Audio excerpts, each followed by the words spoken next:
Le capitaine Kaskin, un homme au physique imposant et à l'allure ostentatoire, observait avec mépris l'état du bienchanceux, un navire autrefois redouté et glorieux, aujourd'hui réduit à une épave flottante. D'un ton moqueur, il rappela que ce vaisseau n'était autre que le légendaire loup d'Excelsis, celui qui avait brisé le 10e blocus cairien et qui fut le fleuron du maître de flotte Harry Kazet. Mais à présent, il n'en restait qu'une carcasse endommagée, à peine capable de flotter.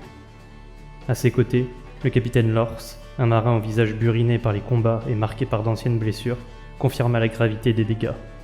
Il souligna que malgré les efforts pour masquer les avaries, la coque du navire avait souffert et son équipage avait survécu de justesse. Le capitaine Azrek, un duardin robuste à la peau marquée d'un fer rouge en forme de crâne, demeura impassible. Adossé au mur, les bras croisés, ses doigts boudinés presque entièrement couverts d'anneaux étincelants, il coupa court aux spéculations en affirmant que la chance n'avait pas été si clémente avec eux. Il savait que le naufrage partiel du bienchanceux signifiait une opportunité, une faiblesse à exploiter. Depuis le balcon de la loge des hauts capitaines, Hortam Vermeer observait la scène. Masqué et énigmatique, il embrassait du regard le port d'Excelsis, où s'affairaient des silhouettes minuscules sur le pont du vaisseau en perdition. Les marins, exténués, déchargeaient des caisses sous un soleil implacable. Vermeer savait que le navire et son équipage avaient payé un lourd tribut. La moitié de leurs hommes avaient péri. C'était le moment idéal pour frapper Harry Kazent et anéantir son influence. Il partagea son analyse avec les hauts capitaines, leur exposant l'opportunité qui s'offrait à eux. Si Zend et son équipage disparaissaient, le port d'Excelsis n'aurait plus de suzerain. Le pouvoir et la richesse leur tendraient alors les bras. Lors, attiré par la perspective de contrôler les docks de la Cité des Secrets, laissa échapper un murmure avide.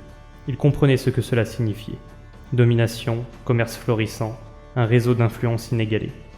Vermeer, quant à lui, savourait leur réaction. Il avait songé à éviter Porcal et à se rendre directement aux cicatrices du destin, mais il savait que Toll, son poursuivant, finirait par passer ici. C'était une occasion trop belle pour ne pas en profiter. Soudain, il sentit le regard perçant d'Azrek sur lui. Le duardin, toujours méfiant, le fixa avec ses yeux ardoises et lui posa une question directe. Qu'allait-il tirer de tout cela ? Une ombre de sourire se devina sous le masque doré de Vermeer. Il connaissait bien ces hommes. Azrek était cruel et calculateur. Un ancien esclave devenu maître des chaînes, marchand d'êtres vivants sans scrupules. Kaskin, malgré son apparence de bouffon doré, n'était pas dupe. Si Harry Kazent avait pris autant de risques, c'est qu'elle protégeait quelque chose de précieux. Or, Vermeer n'avait qu'une seule exigence. Il voulait une elfe défigurée à bord de ce navire. Pour seul paiement, il la voulait indemne et intacte. Les capitaines échangèrent des regards inquiets. Cette demande intriguait Kaskin, qui percevait dans les paroles du masqué une raison plus obscure que de simples représailles. Il s'enfonça dans son large fauteuil serti de pierres précieuses et observa Vermeer avec une lueur soupçonneuse dans ses yeux porcins. Il lança à l'homme masqué qu'il se doutait qu'il y avait plus que la mort de Zend derrière ce plan, quelque chose de plus précieux. Un silence pesant s'installa. Azrek, lui, se méfiait. D'un geste fluide, il fit tournoyer un poignard apparu dans sa main, puis proposa d'ôter le masque de Vermeer afin de révéler ce qu'il cachait réellement. Une tension glaciale s'abattit tout à coup sur la pièce. Vermeer ressentit une vague de colère brûlante. Une voix intérieure lui murmurait d'obéir, d'enlever le masque, de révéler ce qu'il était. Mais il ne céderait pas. Son pouvoir résidait dans le mystère, dans l'ombre qu'il projetait. Il mordit violemment sa lèvre pour chasser l'impulsion et murmura d'un ton calme que ce serait une erreur. Pour tous les deux. Le duardin prit cette phrase comme une menace. Il se redressa, son regard d'ardoise brûlant d'orage. Vermeer, impassible, frappa du talon de son bâton contre le sol. Un hurlement retentit dehors, suivi d'un cri étranglé brutalement interrompu. Les portes s'ouvrirent à la volée. 2 Tsangors entrèrent entraînant un cadavre fraîchement égorgé. L'un d'eux, penché sur le corps, essuya sa lame d'argent sur la nuque du défunt avant de lâcher le cadavre avec un bruit sourd. Vermeer souffla au duardin de ne pas appeler à l'aide. Cela ne ferait qu'ajouter davantage de morts. Un frisson parcourut la salle. Lors, la main crispée sur la crosse de son pistolet, semblait à 2 doigts de dégainer. Mais Vermeer continua, implacable. S'il avait voulu les tuer tous les 3, il aurait simplement demandé à ses alliés de le faire dans leur sommeil. Un silence de plomb s'abattit sur la loge. Azrek le fixait, indécis. Finalement, c'est Kaskin qui brisa la tension, gloussant de son rire aigu. Le gros capitaine appela au calme en agitant la main pour congédier une servante terrifiée. Il savait désormais que le navire fraîchement arrivé était le bienchanceux, et c'est tout ce qui comptait. Azrek ne répondit pas. Lors, lui, s'avança prudemment, la main toujours posée sur son arme. Vermeer sentit une nouvelle vague d'impulsion meurtrière monter en lui, une envie viscérale d'écraser ces arrogants marins sous sa puissance, d'en finir. Mais il se reprit. Céder à la colère, c'était perdre du pouvoir. Il inspira profondément, ferma les yeux. Lorsqu'il les réouvrit, Azrek s'était assis et son poignard avait disparu. Après un court silence, Kaskin clama d'un ton vindicatif son intention de capturer Harikazent et son équipage afin de les exécuter publiquement. Pour lui, cette mise en scène brutale était essentielle. Il voulait montrer à tous que l'ère de la domination des corsaires elfes était révolue. Vermeer, lui, était d'un avis différent. Il exhorta les capitaines à tuer Zent rapidement et sans cérémonie. À ses yeux, tant qu'elle était en vie, elle restait une menace. Mais Kaskin refusa. Une exécution rapide n'aurait pas l'effet recherché. Il voulait un message fort, une démonstration sanglante pour briser l'aura de crainte qui entourait Zent. Azrek renchérit. Zent avait terrorisé Porcal pendant des années, détruisant leur flotte, pillant leurs trésors et massacrant leur équipage. Sa simple mort ne suffisait pas à effacer la peur qu'elle inspirait. Voyant que leur décision était prise, Vermeer choisit de ne pas insister. Ce spectacle ne l'intéressait pas, tant que cela lui permettait d'atteindre son véritable objectif. Il leur laissa le soin de tuer Zent comme bon leur semblait, mais exigea une condition. L'elfe défigurée devait lui être remise, intacte. Elle devrait être conduite au golem de jade, l'endroit où il s'était établi. Une fois cela fait, il quitterait la ville. Vermeer se leva alors, les salua et quitta la pièce. Descendant un large escalier bordé de bustes et de trophées, il ne put s'empêcher de méditer sur la brutalité des hauts capitaines. Il les avait déjà côtoyés du temps où il était juge suprême d'Excelsis, et savait qu'ils n'étaient pas que de simples brigands. Ils étaient intelligents et dangereux. Jadis, il leur avait permis de prospérer en veillant à ce qu'ils restent hors de portée des forces de l'ordre d'Azir. À voir l'état florissant du port, son successeur avait visiblement poursuivi cette politique. Dans les docks de Porcal, Shev et Oclésius se frayaient un chemin à travers la foule dense. Le port était une véritable fourmilière où toutes sortes de biens illégaux étaient échangés. Peaux exotiques, animaux en cage et objets rares. Tandis qu'Oclésius, visiblement ravi de ce chaos, exprimait son enthousiasme, Shev, plus pragmatique, lui rappela que Vermeer était toujours à leur trousse. L'explorateur de l'âge des mythes voyait en Shev une alliée idéale et lui proposa un partenariat pour explorer les secrets du monde. Mais Shev resta évasive. Pour l'instant, leur priorité était de survivre. Pendant ce temps, Calice suivait Toll à travers un bidonville crasseux où rôdaient voleurs et pirates. Il retrouva des souvenirs de son passé, ayant grandi dans les rues d'Excelsis, et partagea une discussion amusée avec Shev qui se révéla avoir été une habile voleuse dans sa jeunesse. Leur chemin les mena jusqu'au sommet du port, où ils découvrirent un stratoport installé sur une immense carcasse osseuse. Là, plusieurs navires du Hardin imposants s'étaient amarrés, leurs coques massives illuminées par la lumière du soleil. Ces vaisseaux flottants, armés et redoutables, représentaient une puissance militaire à ne pas sous-estimer. Toll et ses compagnons empruntèrent un ascenseur brinque-ballant, un enchevêtrement inquiétant de câbles rouillés et de roues grinçantes, actionné par un groupe d'hommes et de duardins peu avenants. Attablés autour d'un jeu de cartes, ces derniers s'interrompirent à l'approche du groupe. Scrutant Toll avec curiosité, celui-ci s'adressa directement à eux, exigeant d'être conduit au capitaine des aéronefs amarré juste au-dessus d'eux. Un vieux duardin, à la main remplacée par un crochet métallique, ricana en lui expliquant que les barbes des nuages étaient des négociateurs coriaces qui lui soutireraient jusqu'à sa chemise. Imperturbable, Toll répondit que c'était son problème. D'un claquement de doigts, le duardin commanda à 2 de ses acolytes de les hisser jusqu'au port du ciel. Ceux-ci activèrent un imposant mécanisme qui se mit en branle dans un concert de râles mécaniques et d'échappements de vapeur.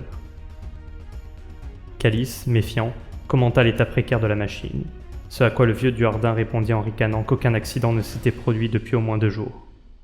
Dans un vacarme assourdissant, la plateforme s'éleva lentement, secouée de soubresauts inquiétants. Calice chercha un appui, en vain, tandis que Shev, insouciante, s'approchait du bord pour observer le sol s'éloigner inexorablement. Après un trajet ponctué d'arrêts brutaux, ils atteignirent enfin le port du ciel. Un chaos organisé de caisses, de tonneaux et de cordages où s'affairaient des duardins vêtus de lourdes armures de cuir rouge et noir. Leurs visages disparaissaient derrière des masques métalliques sculptés à l'image de leurs traits sévères, leurs barbes reproduites en plaques d'argent. L'un d'eux, armé d'un pistolet à plomb, les interpella d'un ton irrité, reprochant aux opérateurs de ne pas avoir annoncé leur arrivée en sonnant la cloche. Toll s'avança, expliquant qu'il venait parler au capitaine Bengtson. Le duardin le corrigea aussitôt. C'était l'amiral Bengtson, et il était trop occupé à superviser le départ de la flotte pour recevoir des inconnus. Toll insista, affirmant qu'il représentait l'ordre d'Azir et détenait une offre que l'amiral ne pourrait ignorer. Après un instant d'hésitation, le Duardin céda et partit transmettre le message. En attendant, Calice et Chèvre purent admirer la flotte des stratonavires. Ces imposants vaisseaux d'or et de fer, hérissés de canons et de runes duardines, surpassaient en puissance de feu tout ce que Calice avait connu. Fasciné, il commenta leur arsenal, et Toll expliqua que les Caradrons, le peuple du ciel, considéraient la guerre sans modération. Calice, malgré ses connaissances en ingénierie, restait abasourdi face à ces monstres volants. Chèvre, elle, s'étonnait du principe même de leur sustentation. Calice lui confia que même les ingénieurs du fer brasure, pourtant éminents, n'avaient jamais obtenu de réponse claire des Caradrons à ce sujet. Ces derniers restaient farouchement secrets sur leur technologie. Soudain, un Duardin massif, harnaché dans une armure bien plus encombrante que les autres, s'éleva dans les airs avec une agilité stupéfiante. Il survola le pont et, chalumeau en main, entreprit des réparations sur la coque d'une canonnière. Calice, ébahi, murmura qu'une telle prouesse relevait presque de la magie. Après quelques minutes, le Duardin envoyé auprès de l'amiral revint et déclara que Bengtson acceptait de parler à Toll, mais à lui seul. Avant de l'escorter, il exigea qu'il se défasse de ses armes. Sans protester, Toll obéit, se laissant fouiller par les Caradrons qui s'amusèrent de son impressionnant arsenal. Pourtant, Calice savait que plusieurs de ses armes les plus dangereuses étaient restées dissimulées.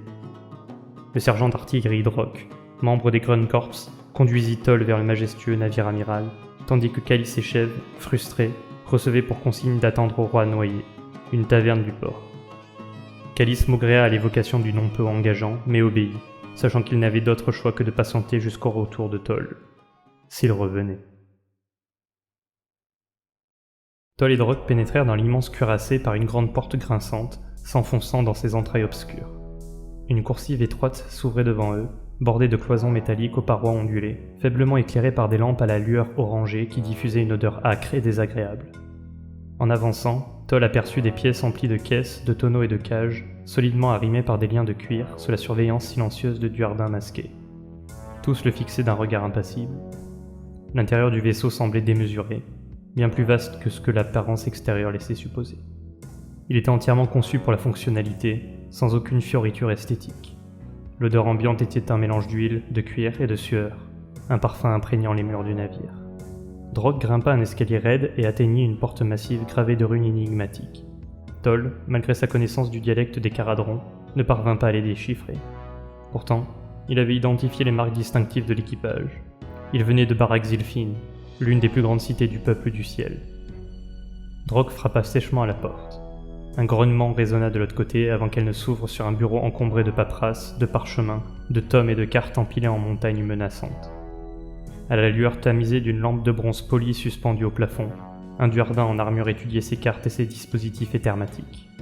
L'amiral Bengtson, à l'image de son équipage, portait une armure complète et un masque couvrant entièrement son visage. Toutefois, le sien se distinguait par son raffinement, intégralement doré, sculpté d'une barbe imposante et d'une large moustache, tandis que les arcades sourcilières étaient en argent et les yeux en saphir. Son regard figé et sévère inspirait un profond respect. D'une voix grave et rocailleuse, agrémentée d'un léger accent chantant, il s'adressa à Toll sans détour en lui demandant quelle proposition avait-il à lui faire. Toll ôta son chapeau et s'avança, notant l'absence de siège. Bengtson n'aimait visiblement pas s'attarder en compagnie d'autrui. Il se présenta, en tant qu'agent de l'ordre d'Azir, à la poursuite d'un criminel responsable de nombreuses atrocités à Excelsis. Sa proie lui échappait, et il avait besoin de l'aide de Bengtson.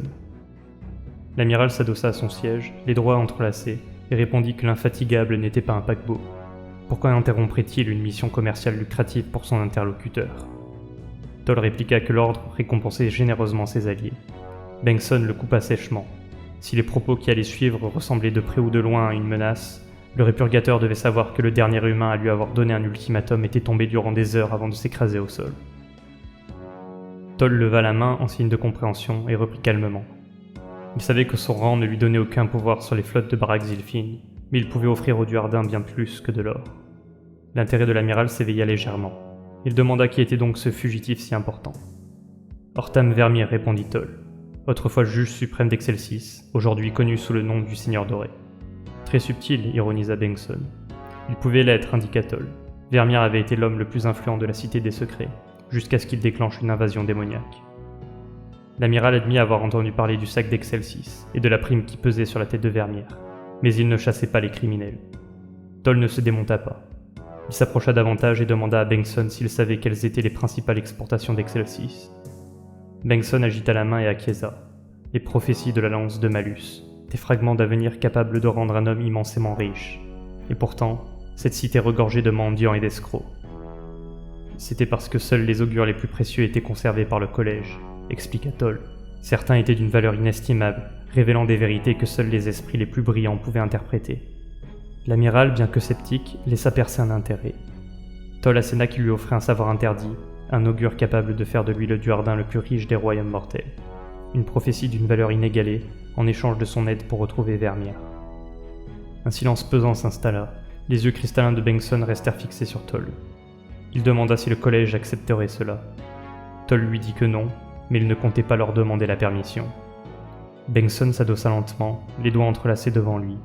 Un sourire invisible sembla poindre derrière son masque d'or. Finalement, il était à l'écoute. Calice poussa la porte du rat noyé et fut aussitôt frappé par l'atmosphère pesante du lieu.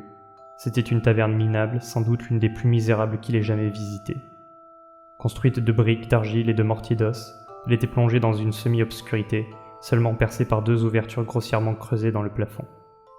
La lumière qui s'y engouffrait éclairait faiblement quelques tables et tabourets recouverts de peau, ajoutant à l'impression de délabrement. Derrière le comptoir, un duardin borgne au visage buriné et aux dents cassées le dévisagea avec méfiance, comme s'il venait de voir un rat entrer dans son établissement. Calice, cherchant à dissiper l'hostilité du tenancier, commanda 2 bières, mais le duardin lui répondit d'un ton méprisant que l'unique boisson servie ici était du guama, un liquide épais, brun-vert, dont l'odeur rappelait le bois moisi et l'eau stagnante. Il servit 2 coupes dans des récipients d'argile. Calice les prit et en apporta une à Chèvre, qui l'attendait dans un coin sombre.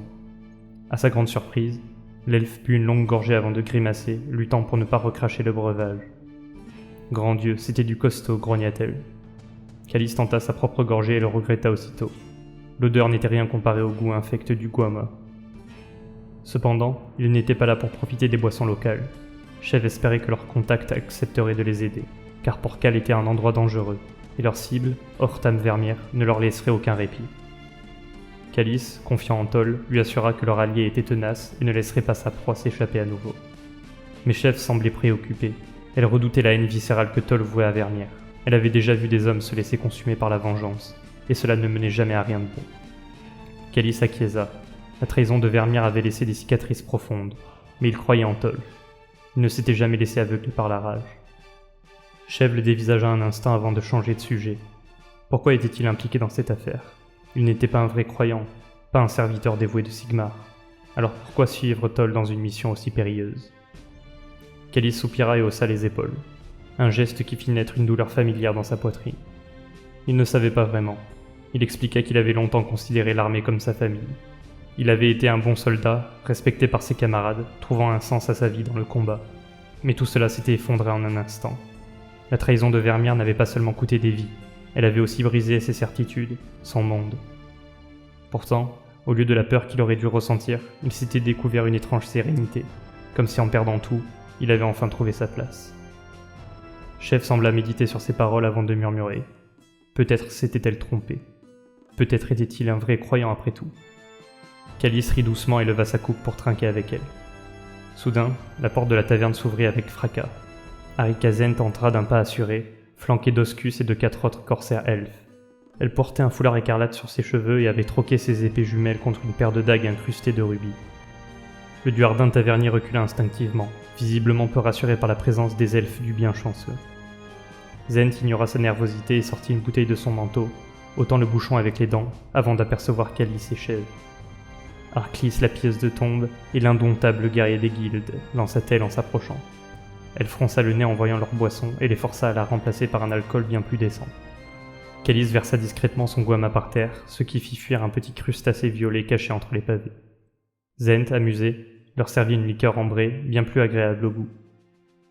Mais Calice remarqua un détail inquiétant. Les hommes de Zent semblaient nerveux. Ils s'étaient installés stratégiquement, permettant de garder un œil sur l'entrée. Il demanda si des ennuis se profilaient. Zent haussa les épaules. Toujours. Elle était une figure redoutée des hauts capitaines, et son nom n'était pas le bienvenu sur ces mers. Chèvre suggéra qu'il pourrait encore passer inaperçu, mais Zent balaya l'idée d'un geste. Le bien chanceux, son navire, ne passerait pas inaperçu longtemps. Ils avaient peut-être gagné un peu de temps, mais il naviguait en eau trouble, entouré de requins prêts à attaquer à la moindre faiblesse. Zent révéla alors que son navire était à l'agonie. Sa coque était en si mauvais état qu'il ne survivrait pas à un autre voyage. Le bienchanceux avait vécu. Calice ressentit une pointe de tristesse en entendant cela.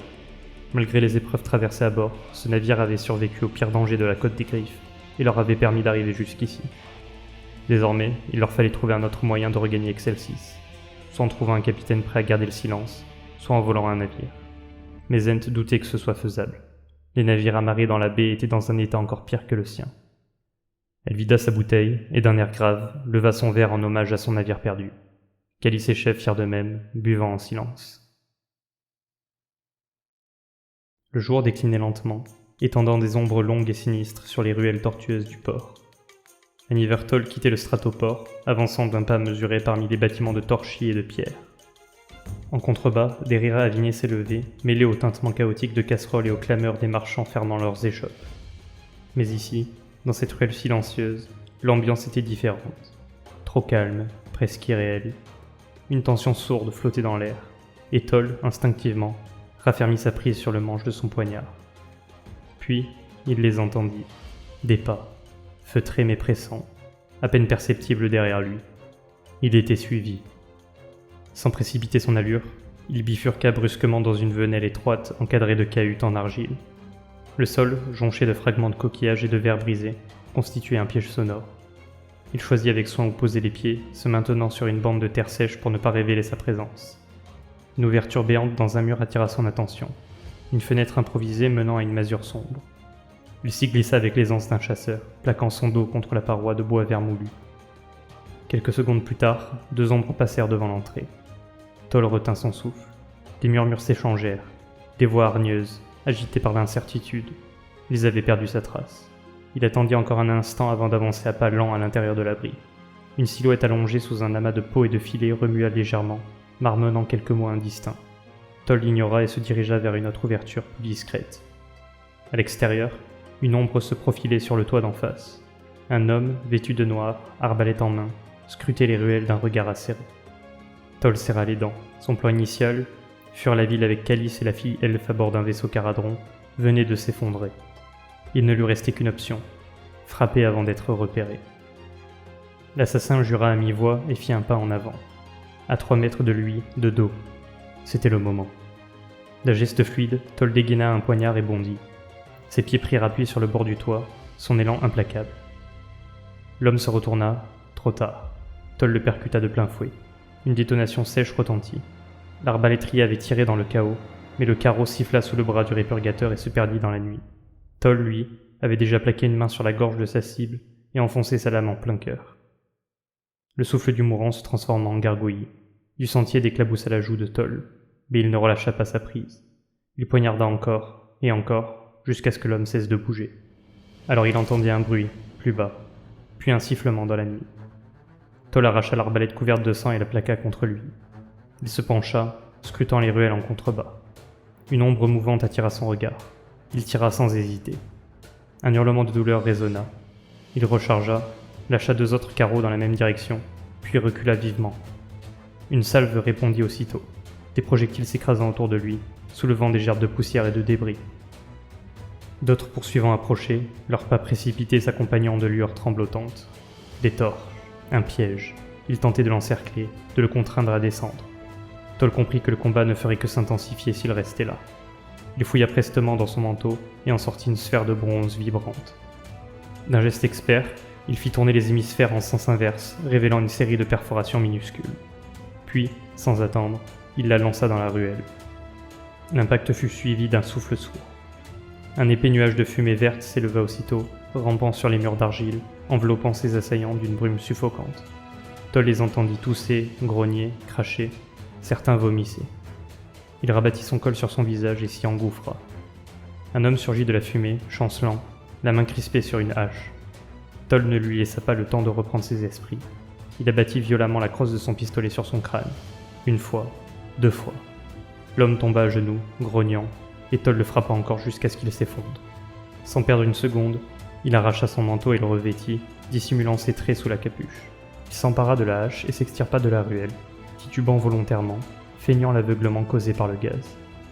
Jed et Ogrim se vident de leur sang, grogna une voix non loin. Un autre murmura que les hauts capitaines les avaient prévenus. Toll fit semblant de cracher et grogna à son tour qu'il avait vu filer la cible par ici. Sa ruse fonctionna. Aucun des coupe-jarrets ne le reconnut.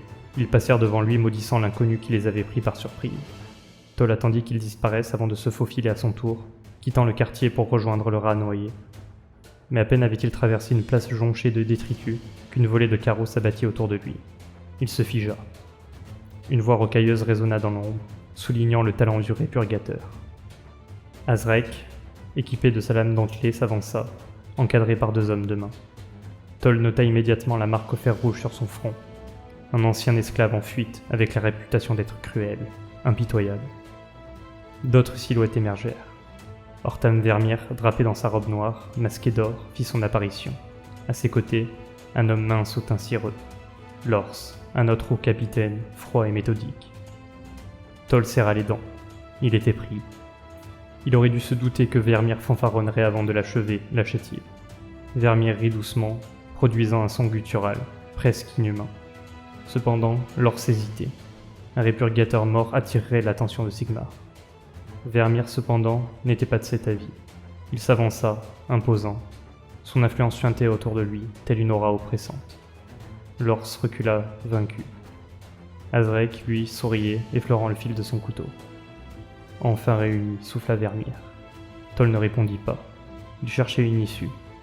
Dans l'ombre, le bruit de l'eau souillée d'un canal proche lui indiquait une possible échappatoire. Le répurgateur s'adressa au parjure. Il accusa Hortam d'avoir trahi son peuple, pactisé avec les forces obscures et condamné des innocents aux flammes. Vermeer, lui, se justifia. Il ne cherchait ni gloire ni foi, mais une issue à une guerre éternelle et perdue d'avance contre les ténèbres. Pourtant, Toll voyait clair en lui. Ce n'était pas un homme libre, mais un serviteur des dieux sombres, enchaîné à leur volonté et effrayé par ce qu'il était devenu. Alors que leur affrontement verbal toucha son paroxysme, Toll provoqua Azrek en l'injuriant. Ce dernier s'immisça dans la querelle et menaça Vermeer lorsque celui-ci voulut le remettre à sa place. L'atmosphère était lourde de tension, et les hommes du dieu Ardin tenaient désormais Vermeer en joue. Toll saisit cette occasion. D'un geste fulgurant, il dégaina son pistolet de poche et abattit un garde. Profitant de la confusion, il se rua sur Azrek, le renversant violemment. Une fusillade éclata. Des arbalètes claquèrent et des flammes violettes jaillirent des mains de Vermeer, embrasant une masure dans la nuit. Toll n'avait plus le choix. Il devait fuir. Il se précipita à travers une porte vermoulue, éveillant une nuée de rats immondes. Une douleur fulgurante le traversa alors qu'un projectile lui entaillait l'omoplate, mais il continua sa course effrénée. Devant lui, un canal nauséabond et une canalisation vomissant des eaux putrides. Sans hésiter, il se jeta dans l'eau glacée et disparut sous la surface. Azrek et ses hommes scrutèrent le courant, mais ne trouvèrent que le chapeau du répurgateur, transpercé d'un carreau d'arbalète. Vermeer, frustré, sentit la présence obscure en lui exiger du sang en réparation de son échec. Il rêva un instant de massacrer le dieu Ardin insolent, de se repaître de sa chair, mais il se retint. Toll avait survécu, il en était certain, et cela signifiait qu'il reviendrait. La taverne du rat noyé explosa en un chaos indescriptible lorsque sa porte fut brutalement défoncée, envoyant des éclats de bois voler dans la pièce. Dès que les assaillants masqués s'engouffrèrent à l'intérieur, l'équipage de Zent réagit avec une précision mortelle. Des arcs, des épées et des pistolets se levèrent simultanément. Le premier intrus, une brute au crâne rasé armée d'une masse, s'effondra aussitôt, transpercé de carreaux d'arbalète. Une détonation claqua, assourdissante dans l'espace confiné de la taverne, et l'un des elfes du bienchanceux s'écroula dans un gargouillis étouffé. Chev, acculé dans un coin, cria un avertissement. La porte arrière était aussi attaquée. Calice pivota et fit feu à travers le bois, entendant un cri étouffé de l'autre côté. Pourtant, la porte s'ouvrit malgré tout, et d'autres silhouettes masquées surgirent. Dans la confusion, Calice rechargea précipitamment son arme et remarqua que Zent, toujours assise, ne montrait qu'un agacement blasé face à l'assaut. Une balle siffla et explosa la carafe qu'elle tenait, projetant des éclats sur le sol. Exaspéré, Zent éleva la voix, et contre toute attente, les tirs cessèrent. Une présence dominante venait d'arriver à l'extérieur de la taverne, celle du haut capitaine Kasky. Son temps était faussement enjoué, presque enfantin, mais portait une menace implicite. Il exigea la reddition des armes, et bien que réticent, Zent et son équipage obtempérèrent. Calice, évaluant la situation, suivit le mouvement. Les hommes du haut capitaine fouillèrent les prisonniers, et en retirèrent un véritable arsenal caché sur eux. Puis, Kaskin fit son entrée. Un homme corpulent vêtu de soie écarlate et d'une culotte bleu vif, paré de bijoux et affichant un sourire béat. Il salua Zent avec une exagération théâtrale, prenant un air faussement peiné en évoquant l'état lamentable du bienchanceux. Mais elle ne se laissa pas prendre à son hypocrisie et rétorqua sèchement. Bientôt, d'autres figures bien connues de Zent firent leur apparition. Azrek, le haut capitaine du Hardin à l'air dangereux, entra à son tour, un couteau à la main. Puis vint Lors, le troisième membre du triumvirat dirigeant la pègre locale. Il passa brièvement son regard sur Calice, avant de se fixer sur Chev. D'un claquement de doigts, il ordonna à ses hommes de l'emmener. Calice tenta d'intervenir, mais une myriade d'armes se tourna aussitôt vers lui. Lors répondit avec froideur qu'elle faisait tout simplement partie d'un accord et lui ordonna de se rasseoir. Calice chercha une issue, évaluant la position des armes et des gardes, mais il comprit qu'il n'avait aucune chance de succès. Chev, résigné, croisa son regard et lui fit un signe imperceptible. Elle acceptait son sort. Pour l'instant. Alors qu'elle était emmenée dans les ténèbres, Azrek lança un avertissement cinglant. Cette fois, Zent et son équipage ne pourraient pas fuir. Personne ne viendrait les sauver. Sous la lueur vacillante des bras zéro, Zent fixa Azrek avec un sourire glacial, indifférent aux menaces qui pesaient sur elle et son équipage. Lors, pragmatique et las de ce jeu de pouvoir, suggéra d'en finir immédiatement, mais Kaskin s'y opposa. Il voulait un spectacle, une démonstration de force qui marquerait Porcal et tout l'archipel. Azrek, acquiesçant à cette logique cruelle, déclara que la fosse serait leur scène. Ainsi, dans l'obscurité menaçante de la nuit, Calice, Zent et leurs compagnons furent traînés dehors. Tandis qu'ils avançaient, Chev entendit dans son esprit la voix rassurante d'Oclésius. Il lui intima de rester calme et de se tenir prête à fuir dès qu'il en donnerait l'ordre. Pour l'instant, il n'y avait pas d'échappatoire. On les fit entrer dans un bâtiment surplombant la baie, où la lueur d'un brasero jetait des ombres mouvantes sur les murs de terre rouge. Puis, une voix glaçante retentit. Une silhouette familière émergea des ténèbres. Ortam Vermeer. Son masque doré luisait faiblement, et dans ses orbites vides semblait danser une lumière argentée. Derrière lui, dans l'obscurité, une autre présence se tapissait, à peine perceptible, mais terrifiante. Vermeer s'adressa à Chev avec une fausse cordialité, évoquant leur dernière rencontre et la fuite de la jeune femme. Il prétendit ne nourrir aucune rancune, mais son ton suintait la menace voilée. Puis, il lui fit une demande impérative. Sa coopération et son cristal. Oclésius, résigné, murmura qu'elle n'avait pas le choix. À contre-cœur, Chev retira son collier et sentit un vide étrange l'envahir, comme si une partie de son être venait de lui être arrachée. Vermeer contempla l'orbe quelques instants avant de l'enfouir dans sa robe, puis invita Chev à le suivre. Malgré son instinct qui hurlait de refuser, elle fut contrainte d'obéir. Il la mena le long du port, où d'étranges créatures aux yeux ardents et au bec acéré guettaient dans l'ombre. L'air était saturé d'une tension surnaturelle. Puis, Vermeer désigna l'eau. Une forme gigantesque en surgit. Un vaisseau de cristal, mi-organique, mi-minéral, sa coque hérissée de pointes et de crochets évoquant les crocs d'une bête abyssale. Son centre pulsait d'une lumière violacée et hypnotique, si bien que Chev détourna les yeux pour ne pas sombrer dans le vertige. Vermeer monta à bord avec assurance et lui tendit la main. Elle refusa son aide, montant seule sur le pont lisse et tiède du navire. Autour d'eux, les créatures avièrent préposition, certaines montant sur d'horribles disques flottants bardés de lames. Puis dans un murmure ésotérique, Vermeer activa l'étrange embarcation. Le vaisseau s'éleva silencieusement, s'arrachant au flot pour glisser dans le ciel nocturne. Sous eux, Porcal s'étendait, minuscule et insignifiante. Quelque part en bas, Calice et les autres affrontaient leur destin, et Chev, impuissante, pria pour qu'ils trouvent un moyen de survivre à la tempête qui s'annonçait. Calice et ses compagnons passèrent une nuit misérable dans une geôle sordide près des docks de Porcal. L'obscurité y était totale, seulement troublée par les cris des ivrognes et le bruissement des énormes rats aux yeux luisants qui infestaient les lieux. Calice, incapable de dormir, tua le temps en leur lançant des cailloux, tout en s'étonnant de la capacité de Zent à dormir profondément malgré la situation. L'angoisse le rongeait, il fallait trouver un moyen de s'échapper. Pris d'une frustration rageuse, il se leva et s'accrocha au barreau rouillé de sa cellule, hurlant à l'attention d'un éventuel garde. Aucun son ne lui répondit, sinon un silence moqueur. Une douleur cuisante lui martelait la tête, conséquence de la boisson que Zent lui avait fait avaler plus tôt. Reposez vos os, soldats, fit la voix calme d'Oscus, posté contre les barreaux de la cellule voisine. Calice réprima une envie violente de lui fracasser la mâchoire. Quel était son plan? Fallait-il attendre bien sagement qu'on les mène à l'échafaud? Oscus bâilla, imperturbable. Il n'y avait rien à faire. Pas encore. Les barreaux étaient solides, il n'y avait pas de serrure à crocheter, ni de passage secret à emprunter. Alors il attendait. Leurs ennemis auraient dû les tuer sur le champ. Leur erreur leur offrirait une opportunité. Calice soupira et s'effondra contre le mur, en voyant un rat particulièrement répugnant valser d'un coup de pied. Ses pensées dérivèrent vers Toll et vers Shev, désormais à la merci du sinistre Vermeer. L'angoisse l'étreignit. L'aube approchait, signalée par une lueur violette filtrant à travers les interstices du plafond. Calice tenta de s'assoupir, mais son sommeil fut de courte durée. Un bruit de bottes résonna dans le couloir, suivi d'un tumulte menaçant. Il se redressa, la bouche sèche, tandis qu'une vingtaine de brutes s'approchaient, frappant les barreaux de leurs armes. Debout, pourriture, érupta la meneuse, une colosse à la tête rasée d'un côté brandissant un fouet barbelé. La porte de la cellule s'ouvrit, et Calice fut traîné dehors sans ménagement. Il était temps de les divertir, sourit la femme, révélant ses dents noircies. Les prisonniers furent alignés sous les regards moqueurs des gardes. Calice remarqua que Zent et ses compagnons étaient étrangement épargnés par les brutalités, comme si leur seule présence inspirait une crainte respectueuse.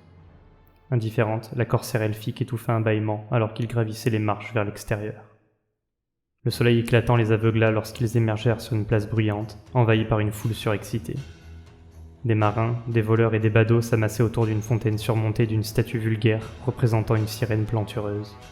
Des marchands ambulants vendaient bières tièdes et viandes douteuses, profitant de l'effervescence. Par-delà la place, Calice aperçut une arène cernée de gradins en bois tremblant. À l'une de ses extrémités, une estrade arborait 3 drapeaux. L'un figurait 2 dagues ensanglantées, un autre un drake hérissé de piques, et le dernier un phénix transpercé d'une flèche. Les étendards des hauts capitaines précisa Zent. Ils adoraient offrir des exécutions publiques avant de s'enivrer des acclamations de la foule. La descente vers l'arène révéla un terrain inégal, jonché de coraux brisés et de marcs d'eau croupie. L'odeur de pourriture marine flottait dans l'air.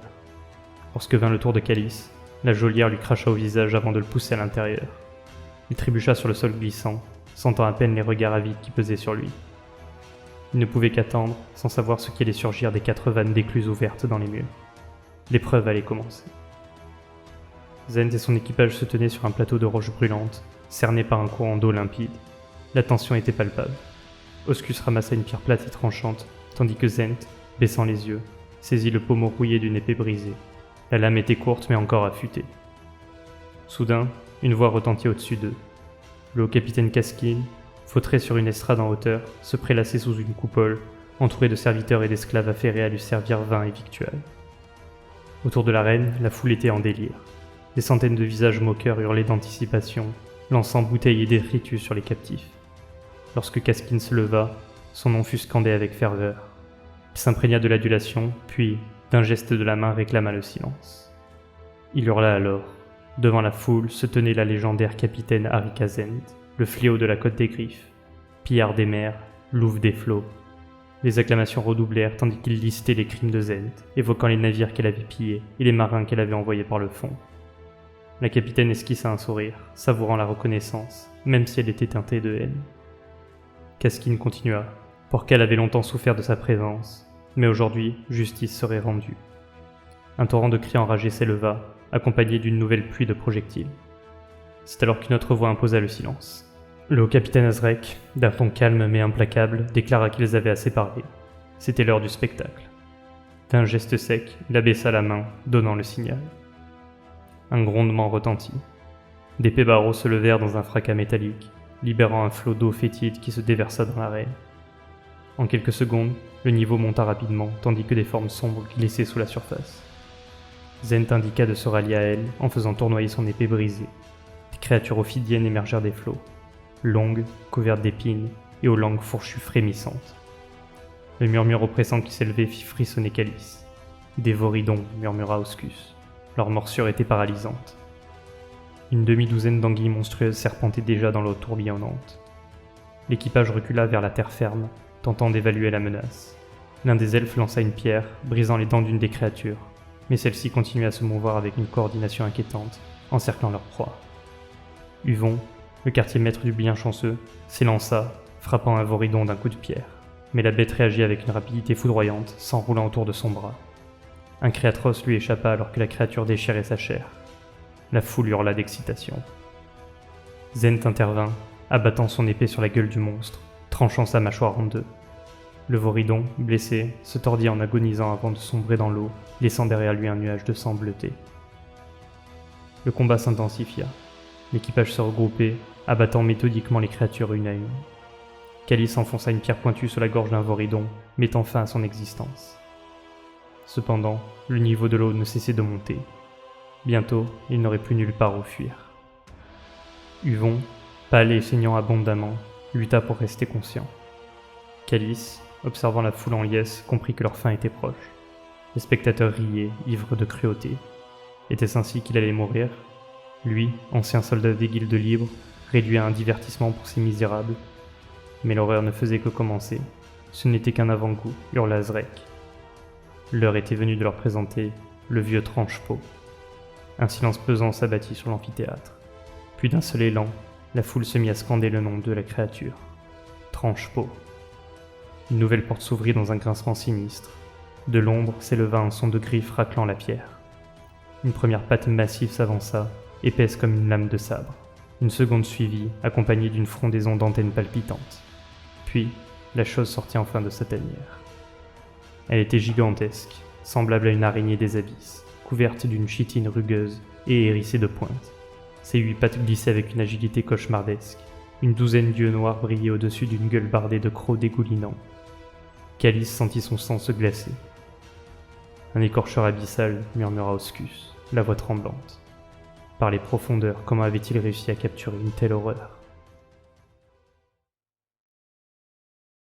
Calice plongea sur le côté, évitant de justesse l'énorme patte chitineuse du monstre qui fracassa un rocher en 1000 éclats, à l'endroit même où il se trouvait un instant plus tôt. Il s'écrasa dans l'eau glaciale, gesticulant frénétiquement pour s'éloigner de la créature. Autour de lui, l'écume était teintée de rouge, et un cadavre d'elfe flottait non loin, presque coupé en deux, son visage figé dans l'horreur, ses yeux éteints. Une poigne ferme s'abattit sur son épaule et le tira hors de l'eau. C'était Oscus. L'homme serrait les dents en tenant son bras. Autrement, il semblait indemne. Par Sigmar, comment allait-il tuer cette chose, haleta Calice, les yeux rivés sur l'énorme bête chitineuse qui tournoyait autour d'eux. 2 elfes gisaient déjà, déchiquetés sans effort par la créature. Le sang et la salive dégoulinaient lentement de ses crocs incurvés, tandis que ses yeux multiples fixaient les survivants avec une faim carnassière. Zent ordonna de détourner son attention. Elle avait trouvé une deuxième arme, une dague dentelée arrachée aux mains d'un cadavre flottant. Calice lui demanda ce qu'elle comptait faire. Mais avant d'obtenir une réponse, Oscus l'entraîna à l'opposé de l'arène. Le monstre se tordit pour leur faire face, ses yeux perçants braqués sur eux. Oscus ramassa une lourde pierre et la projeta avec force sur la tête de l'écorcheur abyssal. La bête dévia l'attaque d'un revers de patte, puis sembla hésiter, fixant ses adversaires avec une cruauté presque calculée. Calice, désemparé, grimpa sur une crête rocheuse recouverte de corail. Son regard tomba sur une bouteille en verre jetée par la foule. Il l'empoigna et la lança de toutes ses forces. Le projectile explosa contre le dos de Tranche-Peau. La créature hésita, indécise, avant de se jeter sur Oscus. Le second esquiva avec une agilité inouïe, bondissant de rocher en rocher tandis que les pattes du monstre frappaient le vide. La foule exultait à chaque coup raté. Sous le ventre du monstre, Oscus dansait avec grâce, évitant de justesse les lames naturelles de son adversaire. Calice continuait de lui envoyer tout ce qu'il trouvait, mais la situation devenait critique. Il espérait que Zent agirait vite, sans quoi Oscus serait condamné. Puis, sans prévenir, Tranche-Peau ignora Oscus et bondit sur Calice. Le mouvement fut si brusque que Calice n'eut que le temps de faire un pas de côté avant que la patte gigantesque ne s'abatte à quelques centimètres de son visage, réduisant un rocher en miettes. Un choc violent le projeta en arrière. La pince du monstre venait de l'envoyer voler contre le mur de l'arène. Il heurta la pierre avec une telle force qu'il en eut le souffle coupé. Son corps tomba mollement dans l'eau où il manqua de se noyer avant de remonter à la surface en toussant. En relevant la tête, il vit la bête se cabrer au-dessus de lui, ses yeux remplis d'une faim démente. Soudain, un éclat de rire cristallin retentit. Calice aperçut alors Arika Zent bondissant sur les rochers, ses lames à la main. Elle sauta avec une agilité surhumaine, évitant les pattes du monstre et plantant ses armes directement dans ses yeux noirs. Tranche-Peau hurla de douleur, son corps immense se tordant dans tous les sens. Zent retomba avec grâce dans l'eau tandis que la créature se cabrait, aveugle et furieuse. Profitant de l'instant, Oscus s'approcha avec un harpon dentelé récupéré dans l'eau. Il visa et lança son arme avec une précision redoutable. La pointe d'acier transperça la gorge du monstre dans une gerbe de sang noir. Tranche-peau poussa un râle sinistre avant de s'effondrer, agitant encore faiblement ses pattes avant de s'immobiliser définitivement. Zent émergea près de Calice et, essuyant quelques éclaboussures d'ichor noir sur ses bras, lança d'un ton léger.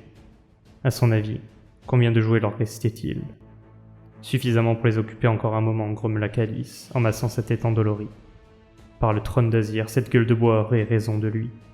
Zent rit et lui donna une tape sur l'épaule avant de s'avancer sur une plateforme rocheuse partiellement immergée. Elle leva les bras, salua et fit une révérence exagérée, comme si elle s'attendait à des applaudissements. Puis, elle se tourna vers la tribune où siégeait Léo Capitaine et avec un sourire narquois s'exclama « Qui voulait être le prochain ?» Un silence tendu s'installa. La capitaine poursuivit. Aucun de leurs animaux de compagnie pitoyables ne pouvait la tuer. Tout au long de sa vie, elle avait traqué les drakes des profondeurs, massacré la reine abyssale et envoyé par le fond le vaisseau du seigneur Rukar. Elle s'évaderait de cette cage, elle tuerait tout ce qui lui enverrait et elle bâtirait une montagne de cadavres pour escalader ses murs. Calice jeta un regard au gradin. Certains spectateurs semblaient déjà hésiter, reculant légèrement. Zent reprit d'un ton railleur. Qu'ils se posent la question. Leur mère leur avait-elle conté les histoires de la reine corsaire Arikazent ? Leur avait-elle dit qu'elle était miséricordieuse ? Ou bien les avait-elle avertis que s'ils la fâchaient, elle les écorcherait pour réparer ses voiles ? Les murmures gagnèrent la foule. Caskin se leva en souriant sous son chapeau extravagant. « Très impressionnant, Arika, dit-il d'un ton faussement enjoué. Mais il pensait qu'il était temps de clore les festivités. Il fit un signe de la main en demandant d'ouvrir les cages. Toutes les cages. Les augures actionnèrent d'énormes leviers. Un grondement métallique résonna, suivi du fracas de grilles rouillées s'ouvrant dans l'ombre. Le niveau de l'eau se trouvait à leurs genoux. Toutes les parties de l'arène étaient submergées. À l'autre bout de l'arène, Calice aperçut des nageoires tranchantes fendre la surface. Des silhouettes ondulèrent sous l'eau, grandes, lisses et menaçantes. Se redressant lentement, Calice serra son arme, jetant un regard à Oscus et Zent. Tous trois se placèrent dos à dos. Alors que les créatures marines se rapprochaient, Calice perçut un étrange bourdonnement, grave et persistant, semblable au vrombissement d'une nuée d'insectes. Il n'était pas le seul à l'entendre. Dans la foule, des visages se tournaient vers le ciel, l'incertitude cédant rapidement place à l'inquiétude. Les hauts capitaines, eux aussi, fixaient l'horizon d'un regard tendu. Une ombre colossale obscurcit soudain l'arène. Levant les yeux, Calice découvrit l'énorme coque d'un vaisseau flottant au-dessus d'eux, une forteresse d'acier hérissée d'armes. L'infatigable, le vaisseau de l'amiral Bengtson. À ses flancs, des silhouettes trapues en armure volée accrochaient à des sphères métalliques flottantes. Les Caradrons. Ils piquèrent vers l'arène avec une précision implacable, ouvrant le feu sur les créatures marines. Les balles déchirèrent l'eau en éclats de lumière, pulvérisant les bêtes dans une fureur de métal et de flammes. L'un d'eux décocha un harpon qui frôla l'épaule de Calice, avant de transpercer le crâne d'un requin-marteau dans un craquement sinistre. Bientôt, Calice et ses compagnons furent saisis par les Caradrons et soulevés dans les airs. Des mains puissantes les agrippèrent, les maintenant fermement alors qu'ils étaient entraînés vers le vaisseau. Calice, le souffle court, vit en contrebas la foule pétrifiée qui assistait à leur ascension. Parmi eux, Caskin et Azrek réagissaient différemment. L'un reculait prudemment, tandis que l'autre rugissait de défi. Une voix familière retentit alors, intimant aux spectateurs de rester à leur place. Personne ne devait bouger, ou le vaisseau ferait feu. C'était Tol. Un immense soulagement envahit Calice, malgré la douleur et la fatigue. Peu après, il atterrissait rudement sur le pont du vaisseau du Ardin. Des mains rugueuses le redressèrent et il se retrouva face à Tol, qui semblait en meilleure forme que prévu, malgré quelques contusions. À ses côtés se tenait un Duardin massif, vêtu d'une imposante armure de métal parcourue de tubes et d'un réacteur dorsal grondant. C'était Bengtson, l'amiral du vaisseau. Le Duardin lui souhaita la bienvenue en grognant. Zent, Oscus et les autres furent déposés à leur tour, tandis que la tension montait sur la ville. En bas, Azrek et Caskin tentaient de reprendre le contrôle de la situation. Azrek, fou de rage, insulta le seigneur Caradron, en s'indignant que celui-ci n'avait pas respecté leur contrat. Mais Bengtson avait prévu son coup. Il sortit un long parchemin, et lut d'une voix métallique. Clause 216. À l'expiration de la période initiale de 3 saisons, le contrat accordant à son convoi commercial l'exclusivité des droits d'achat-vente à l'intérieur de ses frontières, ainsi que son engagement de ne pas utiliser d'armes tandis que ses navires étaient amarrés aux alentours, pouvait être annulé à n'importe quel moment par la remise d'une notification de dénonciation. Missive qui avait été envoyée à l'aube ce matin. Selon l'article 3, paragraphe 29 du Code Caradron, Il était alors libre de négocier un nouvel accord commercial avec le partenaire de son choix. Son contrat était arrivé à échéance. Il n'était plus tenu à la neutralité. Azrek, furieux, vociféra des insultes, mais l'amiral resta implacable. Son ton tranchant ne laissait aucun doute. Il avait respecté chaque terme de leur accord, et désormais, il était libre d'agir. Toll ne lui laissa d'ailleurs aucune alternative et lui ordonna de raser tout ce qui était en contrebas. Les artilleurs Caradon pivotèrent leurs canons vers l'arène et ouvrirent le feu. Le fracas fut assourdissant. Des salves d'obus ravagèrent les structures, projetant des éclats de bois et de pierre dans toutes les directions. La foule, qui réclamait du sang quelques instants plus tôt, hurlait désormais de terreur. Le mur du fond de l'arène s'effondra dans un rugissement, libérant un torrent d'eau qui envahit la ville basse. Les gradins s'embrasèrent, les corps tombaient dans le vide, et les figures de pouvoir s'effondraient une à une. Kaskin tenta de fuir, mais un obus pulvérisa le sol sous ses pieds. Il disparut en hurlant. Azrek, lui, se battait jusqu'au bout, pistolet au poing, avant d'être abattu, projeté en arrière dans une gerbe de sang. Calice observa le carnage, un malaise grandissant en lui. Ce n'était pas une exécution chirurgicale, c'était un massacre. Il chercha Toll du regard et voulut l'implorer d'arrêter, mais le répurgateur secoua simplement la tête. Zent, elle, riait. Lorsque tout fut réduit en cendres et en ruines, l'infatigable s'éleva dans les airs, laissant derrière lui une ville ravagée. L'eau envahissait les rues, noyant tout sur son passage, tandis que les tirs de barrage s'éteignaient enfin. 2 jours plus tard, alors que le vaisseau filait à travers les cieux en direction des cicatrices du destin, la tension ne s'était pas dissipée. Calice, hanté par la destruction dont il avait été témoin, s'approcha de Toll alors qu'ils observaient l'océan depuis le pont du vaisseau. Quand il l'avait rencontré, Calice pensait qu'il était différent des autres répurgateurs. Aujourd'hui, il avait vu de quoi il était capable. Toll demanda sans détour s'il l'avait déçu. Calice détourna le regard. Était-il certain que chaque personne tuée ce jour-là méritait son sort ? Les innocents ne vivaient pas à Porcal, répondit Toll sans émotion. Ceux qui s'y trouvaient étaient complices, ou pire.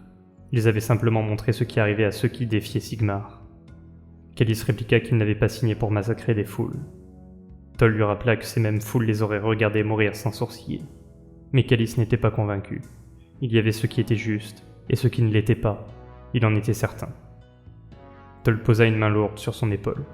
Il pouvait aller dire ça au milieu du Sigmarite innocent qui avait été dépouillé et tué par les hauts capitaines. Ils avaient une mission à mener à bien, et si Calice s'inquiétait tant pour les innocents, il n'avait qu'à penser au milieu d'entre eux qui étaient morts par la main de Vermeer.